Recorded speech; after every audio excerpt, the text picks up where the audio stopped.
Check out great deals at Safeway. This week at Safeway, 1 pound of strawberries or 6 ounces of blueberries, raspberries, or blackberries are 3 for $12. Member price. Plus get value packs of USDA Choice Boneless Beef Tri-Tip Roast, untrimmed twin packs for $3.87 per pound with digital coupon. Limit 2 packages. And local green or red seedless grapes for the member price of $1.88 per pound. Also at Safeway, 16 ounces of Jenny O Turkey. Selected varieties are buy one, get one free. Visit Safeway.com or head in store for more deals. Well. Shopping for a car? Yep, Carvana made financing a car as smooth as can be. Oh, yeah? I got pre-qualified instantly and had real terms personalized just for me.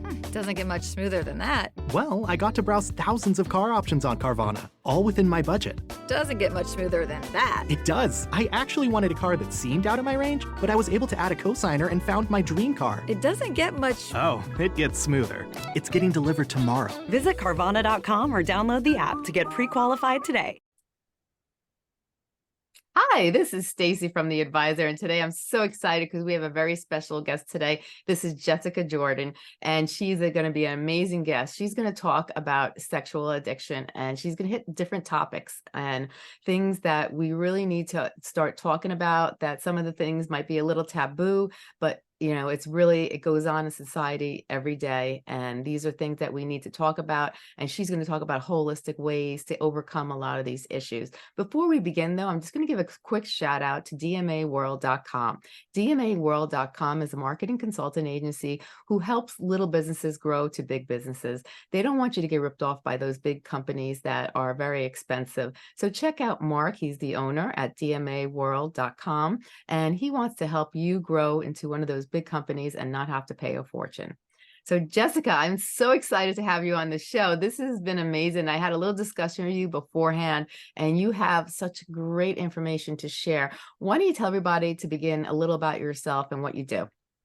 Yeah, so I am a former wildlife biologist who used to run around in the forest collecting scientific data, finding owls in the redwoods to help prevent species extinction. Yeah. And at some point, February 21st, 2016, I was on a rock climbing trip with some friends, and I had ingested the wrong batch of smoked canned oysters that had a naturally occurring seafood neurotoxin that sent me on a 5-year recovery journey.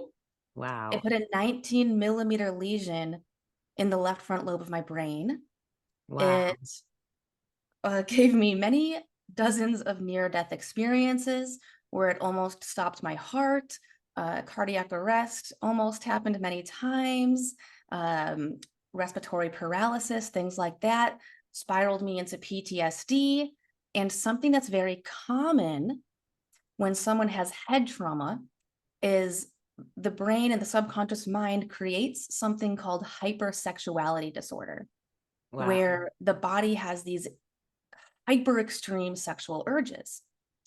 And during that time, it's essentially like a sex addiction that the body is experiencing without even having made prior decisions regarding anything sexual related. Right. And so for me, it kind of spiraled me into more of like a sex addiction.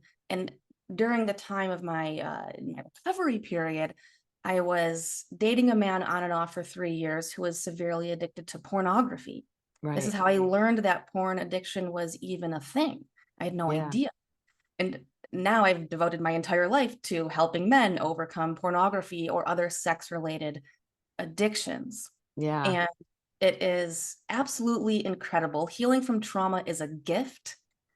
I personally feel like getting brain damage and all of this stuff, this PTSD, this hypersexuality disorder, it's like the greatest gift that has been handed to me by the universe on a silver platter. Because I needed a massive wake-up call for me to truly know who I am, for me to step into a larger purpose, for me to heal from childhood trauma that I had no idea was even there. I didn't know it existed, just like most adults who have unresolved childhood trauma are unaware of it, just like I was unaware of it.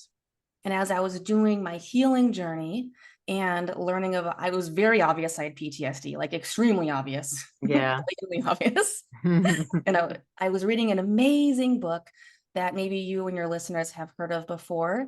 It's called The Body Keeps the Score. And it's an incredible book to learn about trauma. And I almost skipped across the section of the book around childhood trauma. I'm like, that doesn't pertain to me. I Right. have this adult trauma from brain damage and this ingesting this neurotoxin. And I just decided to read it. Yeah. And that was actually one of the most pivotal, life-changing, terrifying moments of my life, because I realized that I had childhood trauma that had gone unresolved when I was learning what it really was. And in that moment, I felt totally broken, totally isolated, totally just like something on the planet that nobody else could understand, and felt forever unfixable. Yeah. And it was terrifying, because at this time when that happened, I had no idea that anyone can heal from trauma. And I had no idea how many people have trauma. Yeah. So many people have trauma. And I mean, I was one of those like extreme charismatic extroverts who would go around and like have a good time, and you just wouldn't know. Yeah. But a lot of that behavior was also around external validation seeking. I Mhm. identify as being an external validation seeking addict. Right. So my recovery journey was deeply healing, deeply humbling, going into that dark night of the soul and really discovering these parts of who I was that I didn't want to look at, because they were not Right. fun, they were scary, they were terrifying. And then it just, all right, let's learn and heal and learn the strategies that I need to heal Yeah. from this stuff. Right. And in all of my research around healing from PTSD and healing from my Ciguatera neurotoxin illness, when doctors and all sorts of doctors were giving me like no help, no advice. So I took a super deep dive into the scientific literature on Right. neurobiology and neuroscience and the nervous system and the brain and psychology. And I created my own healing protocol, which Yeah. healed me from all of it, everything. And when I was doing my research on all of this stuff, a lot of addiction stuff would come up. And at the Right. time, I was like, well, that's just an annoying, pesky thing. That's not what I'm here to research. Yeah. And eventually, I realized, like, oh my goodness, like the way that anyone can heal from from trauma or Yeah. PTSD, you apply those same strategies for any addiction. Right. And Exactly. the same changes in the mind and the brain and the subconscious mind need to take place, whether it's addiction or Mhm. trauma. And really what I came to learn is any addiction is merely a symptom of unresolved trauma. Right. So addiction recovery at its core is trauma healing, trauma recovery, healing those old emotional wounds of the past. Yeah. Because one of the biggest lies that we've been told is that, what is it, like time heals all wounds or whatever. And that is such Yeah. a lie. It is. Time festers all wounds. Yes. Time festers all wounds. And as it's festering, the way that it shows up is, anxiety or depression or emotional numbness or Yeah. tuning out or ADHD, all of these different things. And so it's really healing those emotional wounds of the past that is an absolute requirement. Right. And I needed to heal those emotional wounds of my past to overcome my physical illness, because the physical body will only heal when you activate the parasympathetic nervous system, which is where you feel safe and loved and secure, and you Yeah. have elevated oxytocin and serotonin. There's a set of neurochemical conditions that are required for physical chronic illness healing. So Yeah. that's where I was doing all my putting basically all my effort. And then I realized that I had accidentally healed an addiction I wasn't aware of. Yeah. I realized it afterwards. And one day I was doing a self-compassion meditation, Mhm. and in that meditation I felt so full and whole and complete Yeah. that there was only one thing in the world that I wanted, and it was for everyone no matter who you are, no matter what your story or history or past is, I wanted everyone to feel as good as I did in that moment. It was Yes. absolutely incredible. And so my subconscious mind presented a question to me. It said, who needs this the most? Yeah. And instantly my subconscious mind provided an answer. And it was men suffering from pornography addiction. Right. I was like, they don't know where to turn, or they have all of these places to turn, but it kind of leads them to a dead end where Right. it's not actually the true deep healing that is required Yeah. for them to really make it happen for themselves. And in that moment, I had this big aha moment. I was like, oh my goodness, I actually know exactly. I have the solution. What? Right. This is, and from that moment forward, I have never looked back. Right. And that is how my Leap of Courage program got created. And that was about 4.5 years now or so. Right. It's been growing ever since. And now I work with adult men to overcome pornography or any sex-related addiction. But since addiction usually doesn't come in, a single package, there's normally multiple addictive behaviors or substances with it. Yeah. So someone will come to me to overcome, say pornography addiction, but then I help them identify every single one of their addictive behaviors or escapism behaviors. And Right. essentially, then we tackle it holistically, because if it's not tackled holistically, what ultimately happens is someone will switch from one addiction to the next. And I Yes. call it playing addiction whack-a-mole, where pop that one down and another pops up. Oh, pop that down. Oh, and then you can't heal that way. Right. And it has to be holistic in order for it to matter and make a difference. And so in a long nutshell, that's what I do. Now, how does someone who just, occasionally looks at porn and someone, who's consistently looking at porn, what's the difference between someone who just does it every once in a while? And what's the difference between an addict? Is it someone who just likes to look at it once in a while? And then how do you know when you're actually addicted to it, when it is overbearing your life? Like, how do you know you're addicted to porn or any type of, addiction that you've been familiarized with? Yeah, so essentially, if anyone is unsure if they're addicted to something, then the best way is to put it to the test and say, okay, I am going to not engage in that activity for the next 30 days. Right. See if you're able to do it. Just simply putting it to the test is the easiest way to know. Right. And addiction is on a spectrum of intensity, right? Yeah. And so for some people, they might be able to go 30 days very easily.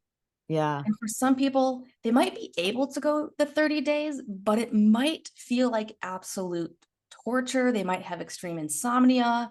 They might be more emotionally sensitive. Yeah.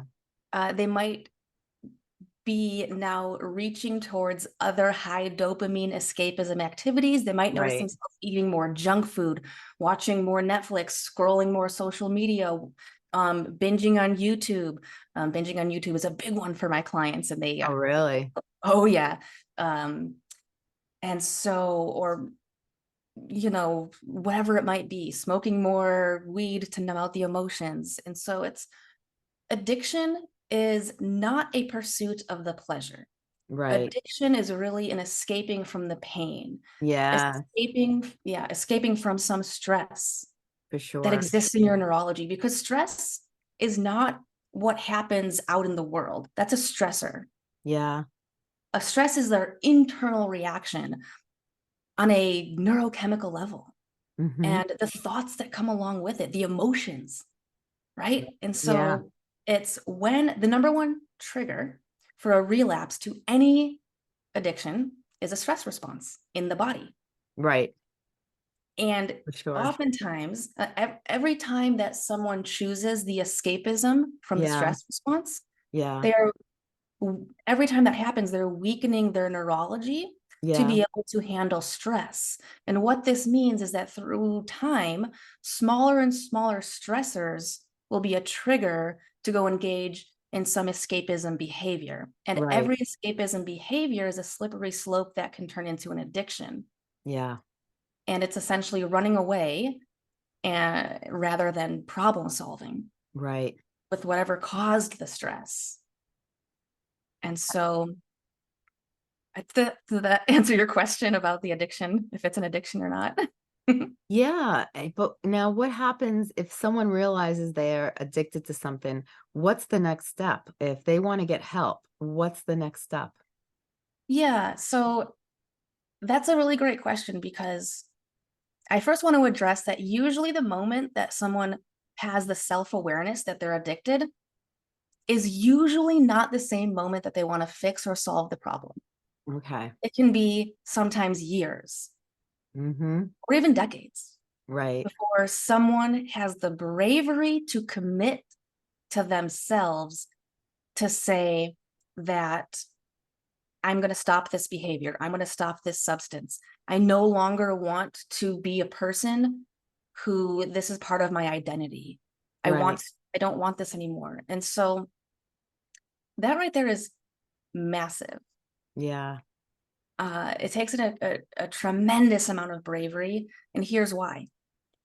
That addictive substance or behavior is serving as, the nickname is the adult security blanket. Actually, pornography in particular has Yeah. been coined as the adult security blanket. Right. But it can really be applied to any escapism behavior, and therefore any addictive substance or behavior. And ultimately, the subconscious mind says, I feel insecure in some way.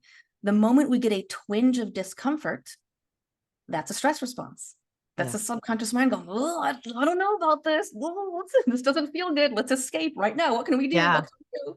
Right. Like, let me go grab that vape. Let me go watch that porn. Let me go scroll social media. Yeah. And almost always this is happening on a subconscious level where we don't have conscious rational awareness. These Yeah. are automatic like patterns, subconscious programmed patterns that have developed and strength Right. time that we do it without thinking. Almost every time we grab our phone, it's like some subconscious like, Yeah. oh, I have 3 seconds of I don't know what I'm doing right now. Grab the phone. Yeah. Exactly. and, Mm-hmm. and that's ultimately saying, I'm really uncomfortable with myself. I need a distraction from myself. The moment I'm left with my thoughts and feelings to myself, it's really uncomfortable. Let me escape. Right. So it And really, oh, go ahead. I'm sorry. so I totally didn't answer your question at all. That was like a prelude to. No, I think that's a great answer. And so it seems like people actually go through a denial stage before they actually do something about it. And sometimes it seems like that denial stage could last a very long time for some. Yeah, well, and even after they're past the denial stage and they're in the awareness, Yeah. then the reason why taking action is very scary is because to the subconscious mind, the safest and most valuable thing in their life is that addictive substance or behavior. Right. And Mm-hmm. so it's saying, I'm going to get rid of the thing that keeps me the most safe. Right. Like a security blanket, like a pillow that you like, that you feel safe with. Exactly. And so it's all about reteaching the subconscious mind how to feel safe in the absence of an addictive behavior or substance.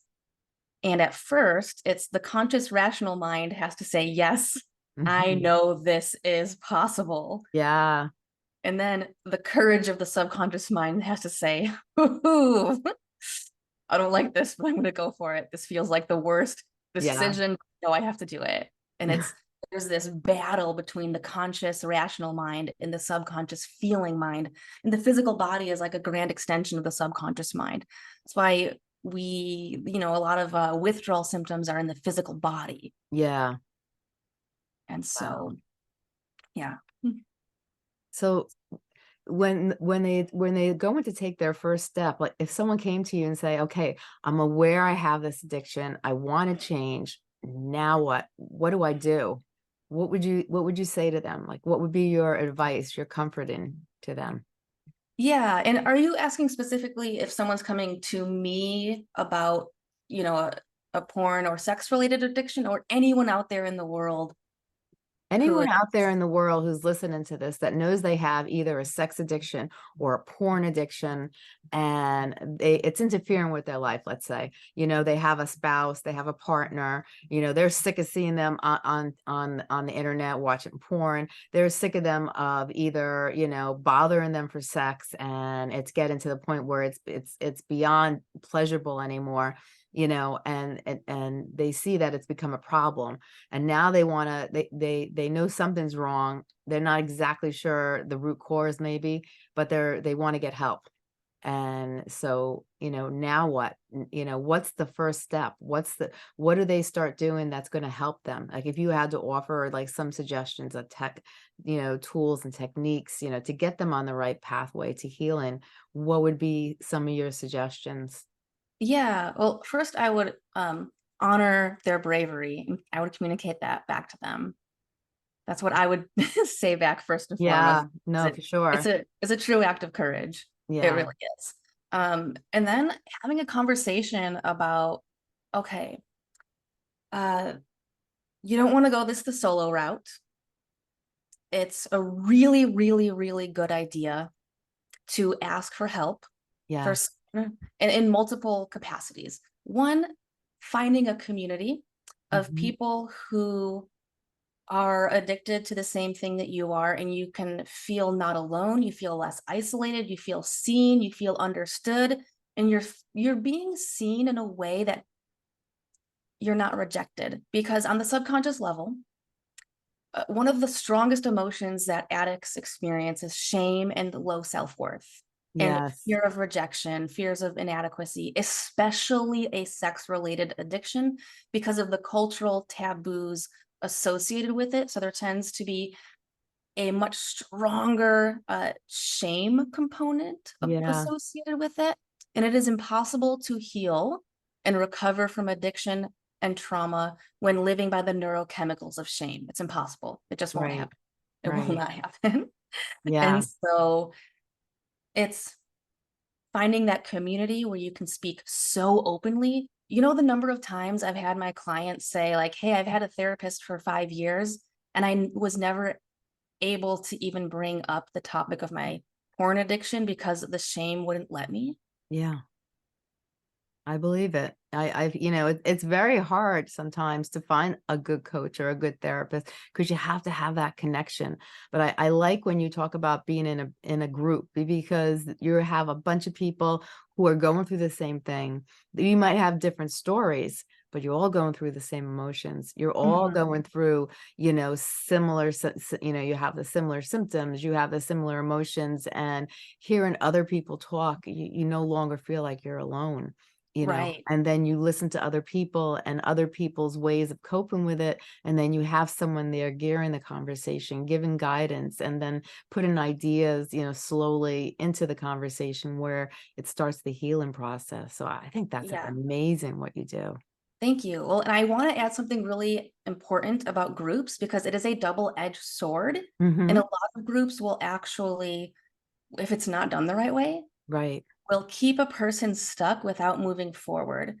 And so it might be maybe 5 or 10% of the importance, Uh-huh. but it's, the percentage is a little bit, you can't really put a number on it. Yeah. Yeah. The reason why I say this is because, so one part that's really important, and I think we can all easily agree on this, Yeah. is, well, one thing that is very healing to the subconscious mind is revealing the deepest, darkest parts of who you are. And in that moment, you are accepted and understood, and you're met with kindness and compassion and Yes. empathy.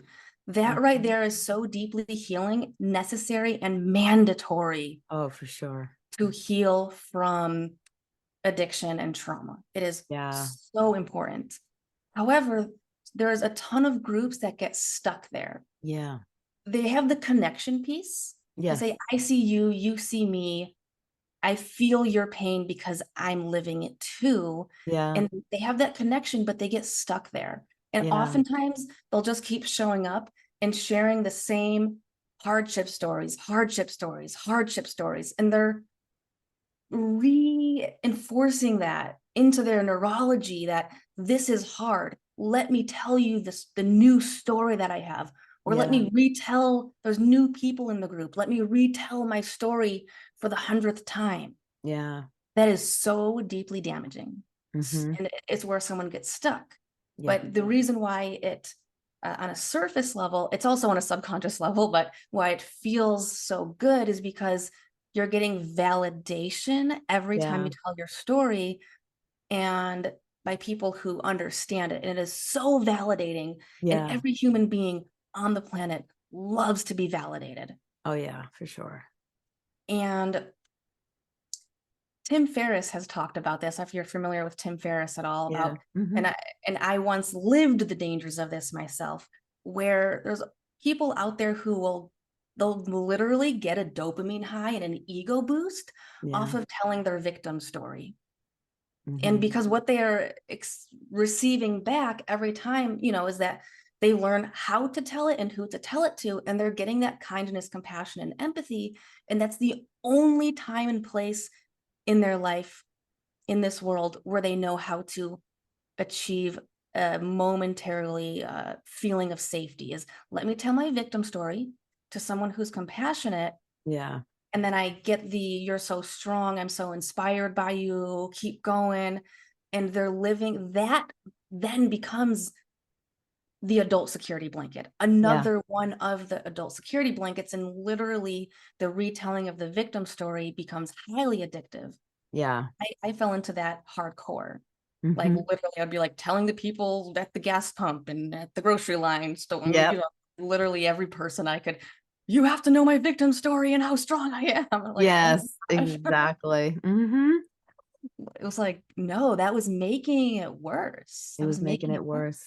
But And then, people don't get that empathy at home. What happens when you have someone who's not compassionate or doesn't understand your needs? And then, so you're looking for these strangers. Hey, this is my story. This is my victim story. Feel sorry for me. Show me empathy and love because I don't get it here, And then, once they bring it to those groups, they're doing the same thing. It's become an addictive pattern, an addictive behavior. And then we go back to that addiction, that we're talking about. yeah. And so with that, it then takes bravery to then break out of the addictive cycle of sharing that victim story. Yes. And that really, I remember the number of times it was like, I would promise myself, I'm not gonna go, I'm meeting a new person. They don't have to know about this. Exactly. Exactly. And then I would find myself telling it again over and over. Very common. So common. Yes. Yeah. And so it's about saying, okay, how many times do I really need to tell this story? Yeah. And when do I want to no longer really identify with this? Yeah. When do I want to? So that's living in the past. Telling the story is living in the past. Yeah.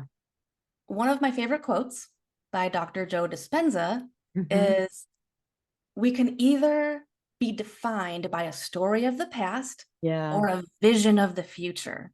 Yes. Mm-hmm. We can either be defined by a story of the past or a vision of the future. And how much more positive and wonderful does it sound?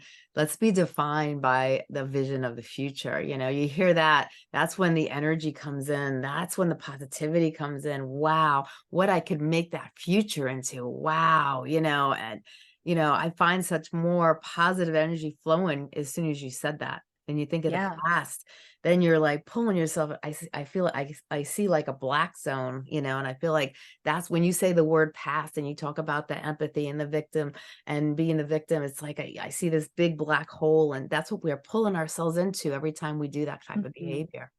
Exactly. Yeah. And there's one other thing that I want to touch on as far as the victim story thing is the person who is stuck in telling their victim story. They've learned that other people see them as strong because of the hardship that they are currently dealing with or have dealt with. Right. And subconscious mind says, if I no longer have this challenge, people won't see me as strong anymore. Yeah. People won't see me as resilient anymore. Right. And then that individual has come to get their sense of value in the world by telling their victim story in just the right way to maybe inspire other people. Yeah. And then they say, if I don't have this challenge, how will I be of any value? And so the subconscious mind says, the only way I've learned to be of any value in the world is when I share my victim story. Right. So it's teaching the subconscious mind, you have so many gifts and talents that you may or may not have tapped into, and you are so capable of so much above and beyond that you cannot even recognize or see right now. And trust me, Yeah. when you no longer have this challenge, your ability to give back in the world is going to be like 1,000 times what it is when you are struggling so deeply with this addiction. Oh, for sure. Yeah.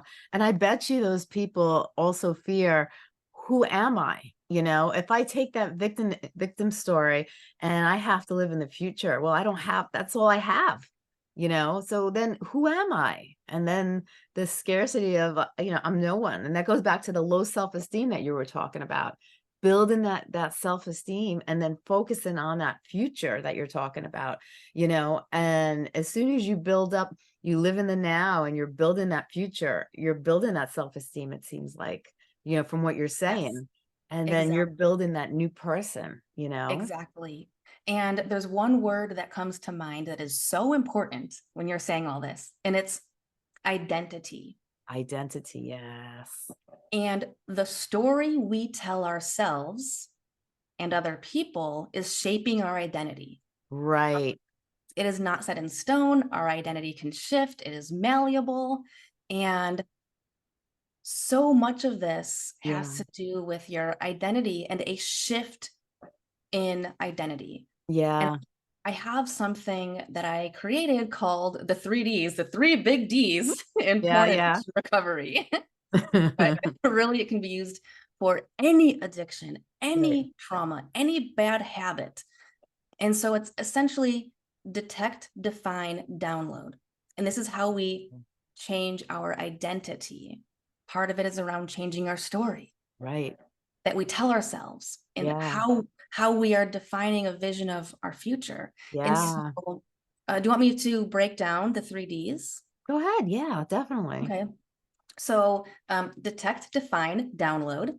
The first one is detect. You're going to be a detective of your own life, of your subconscious patterns, of all parts of who you are that make up your current identity. Right.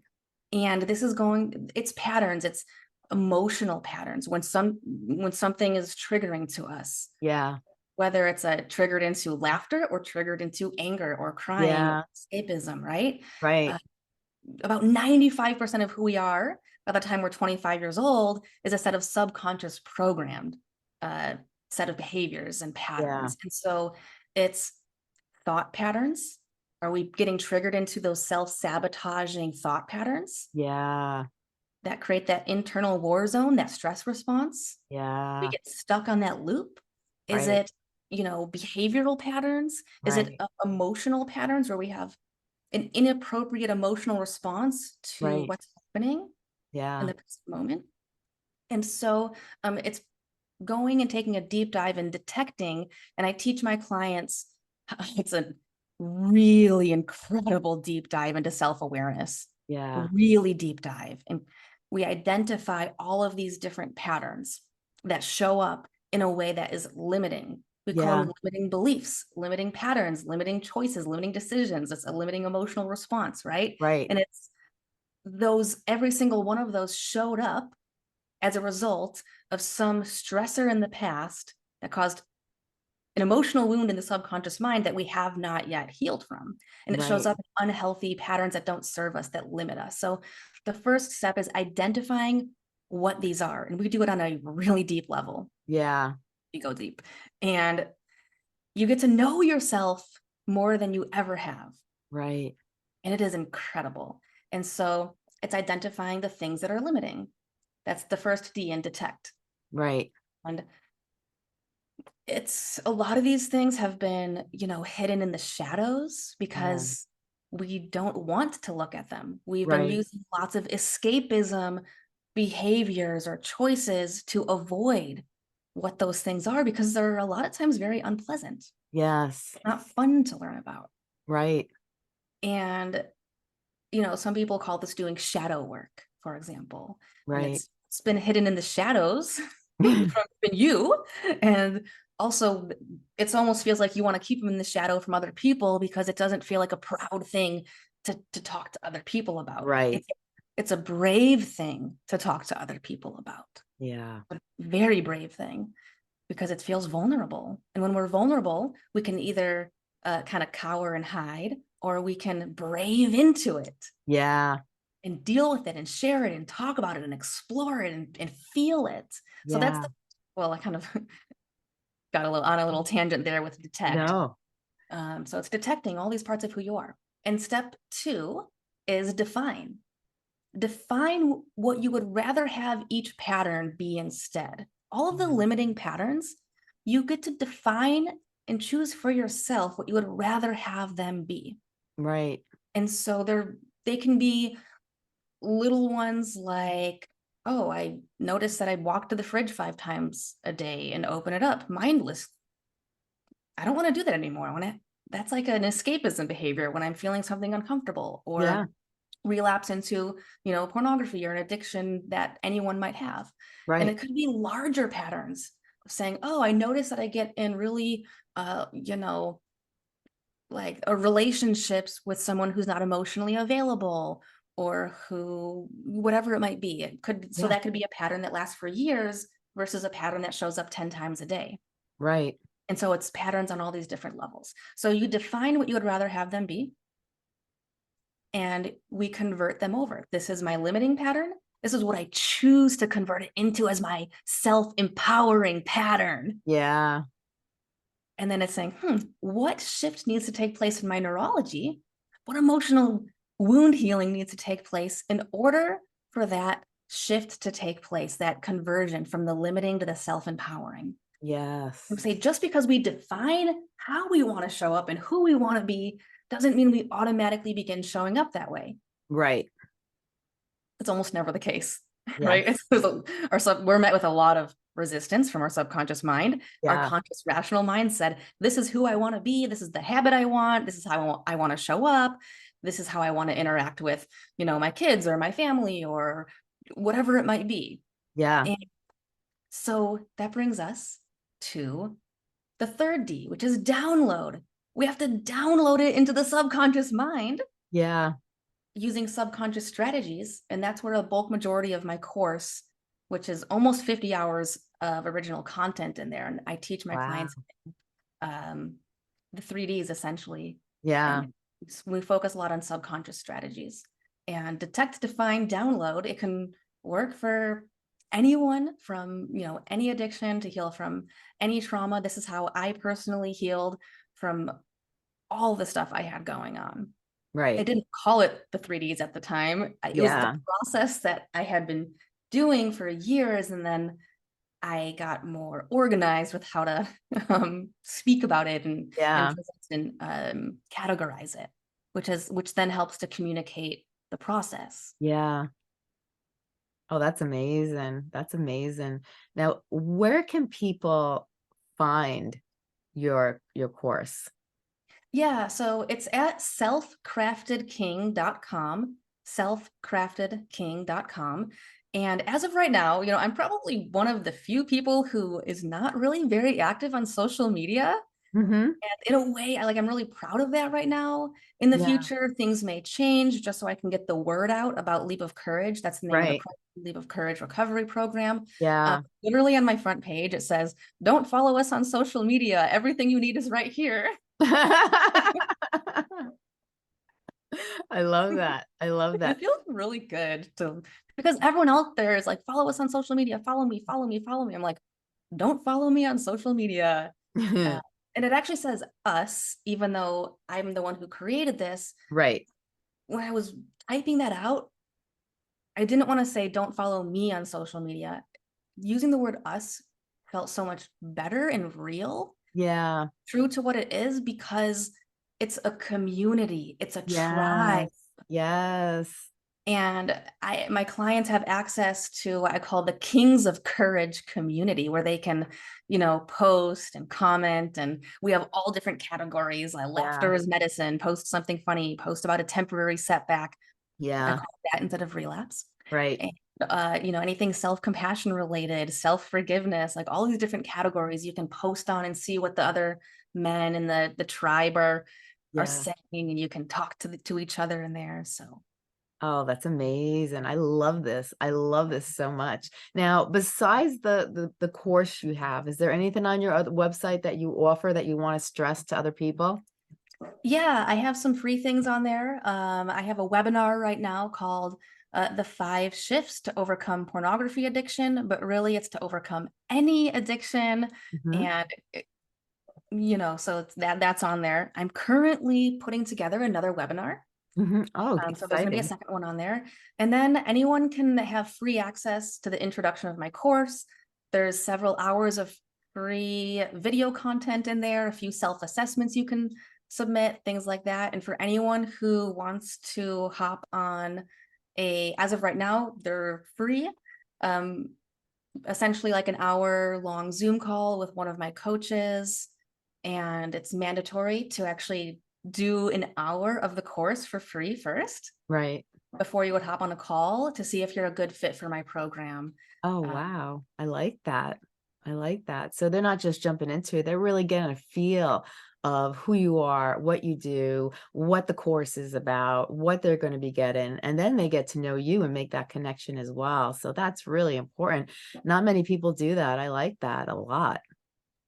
Yeah, the reason why I did that is because in the past, there were Mhm. all of these men hopping on. They're like, oh, I can just hop on a free call with someone who's kind and compassionate and understands. That, but then they would have zero commitment to themselves to make any real change. Yeah, And that's not what we're here for. right. My team and I, we are here to support the men who've already raised their hands and say, I am fully committed to myself to overcome this, and let's make it happen. And Yeah, so when someone is going through all of my material, it's simply because they're seeing who they trust enough to help them with this most important recovery journey that yeah. they have and that they want. And I want them to get a sense of who I am and how I operate, how my program operates, and just to build that trust and rapport and connection. Wow, I love this. I love this. And I'm so excited because we were just talking previously, and you're going to be joining our podcast community. And I'm very excited because Jessica is going to have her own podcast on our podcast community, and she's going to be teaching everybody all the different aspects of porn addiction and sex addiction and how to overcome it. And she's going to be really stressing how to get through it and teaching you a lot of valuable things. And she's also going to be going over probably about relapse and what to do if you hit relapse, because that's very common in the addiction community, is that we try and sometimes it doesn't always go the way we're hoping and we relapse. But that just because you relapse doesn't mean it's the end of the world. You can get back on track, and you just keep moving towards recovery until you get to that place where you're strong enough to stay on that pathway. So I'm really excited about this. I'm very excited about this. And before we go, just tell everybody again your website so they have it in their heads. We're going to put it in the description, and we'll put it in the information about your course and everything in the description box. But tell everybody one more time so they have it in their head about about your website address. Yeah, self-crafted king. Picture a crown, selfcraftedking.com. And it's self-crafted because you and only you, not me, each individual who goes through my program gets to define for themselves exactly who they want to be. Self-crafted king. And the reason why I use the word king is because it's for 2 reasons. A king gets to choose how they live their own life. Yeah. They are no longer being ruled and dictated by the addiction. Right. They are in control and have autonomy of their life and their decisions. Yes. And the other reason is because the role of a king is to be of service to others. Right. And every human being, no matter who we are, when we are at our best, we are naturally and innately compelled to want to be of service to others. It Yes. feels really good. It is actually healing to us. It Yeah. is neurochemically setting us up for happiness. Oh, 100%. And so a part of the recovery journey is tapping into being of service to others, maybe stepping into something that you never thought of before, finding your purpose or defining your purpose, and Mhm. not having it be all about yourself, and just having that natural, innate wanting to be of service to others. It just naturally comes out Yeah. on this healing journey, and it's incredible. I just love this program. I love how you set it up. I love your way of thinking. It's just amazing. Now, before we go, is there any like couple of things that you want to stress, like any tips or anything that you like to, any takeaways, maybe like a couple of takeaways that you just want the audience to hear before you go? Is there anything that comes to mind that you'd like to share? For anyone who is listening right now and is addicted to something, anything, just know that you have what it takes to heal and overcome this fully, wholly, and completely. And self-doubt is one of the hurdles to overcome. Yes. When someone hasn't said yes to the healing journey, it's usually because there's so much self-doubt. They don't believe it's possible for them. And that feels so scary. And the only time that we ever say yes to something is when we believe it's possible. Yes. If we don't believe in even the possibility, then your subconscious mind will not allow you to say yes to whatever Right. the thing is. Mm-hmm. And just know it is possible. Yeah. It is possible. And one of the biggest lies that people have heard before is that once an addict, always an addict. That is not true at all. That No. is so not true. That is so not true. You can heal fully, wholly, and completely on that deep level to the depths of your soul. Yes. So true. So Yeah. true. Oh my God, this has been amazing, Jessica. And I'm so excited because we're going to see a lot more of you soon to come. And, this is something that needs to be shared with the millions of listeners that listen to us and for more people out there who need help. And you have a friend, word of mouth, share them, and tell them to come listen to our podcast with Jessica, because this is a topic that a lot of people, it's a taboo topic. It's something that is out there. It's prevalent in our society, but it's not talked about. And we really need to really dive in. And it's okay to have addictions. It's okay, to go through these traumas. Nobody in this world is perfect. We all have something. But if you realize that there is a problem, it now is the time to reach out and find the help you need to recover. And what's great about Jessica is that her information, her courses, her help is all online. So take a moment to look in the description box, get her information, and contact her, because that's the first step of recovery, is reaching out. And it's okay. She's been through it. I've been through things similar. We've all been through problems, and we've all been, either tapped with addiction or trauma in our life. And everybody can overcome. We all could rise above the chaos and reach our potential in life.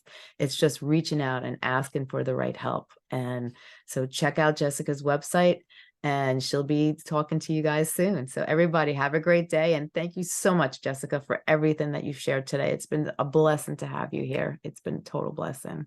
Thank you. It has been an absolute honor. And thank you for having me. Oh, thank you. Thank you so much for being on the show. I'll talk to you soon. All right. Thank you. Bye-bye. Bye-bye. With the Lucky Land Slots, you can get lucky just about anywhere. This is your captain speaking. We've got clear runway and the weather's fine, but we're just going to circle up here a while and get lucky. No, nothing like that. It's just these cash prizes add up quick. So I suggest you sit back, keep your tray table upright, and start getting lucky. Play for free at LuckyLandSlots.com. Are you feeling lucky? No purchase necessary. Void where prohibited by law. 18 plus terms and conditions apply. See website for details. Okay, round two. Name something that's not boring. A laundry? Ooh, a book club. Computer solitaire, huh? Ah, sorry, we were looking for Chumba Casino. That's right, ChumbaCasino.com has over 100 casino-style games. Join today and play for free for your chance to redeem some serious prizes. ChumbaCasino.com. No purchase necessary. Void where prohibited by law. 18 plus terms and conditions apply. See website for details.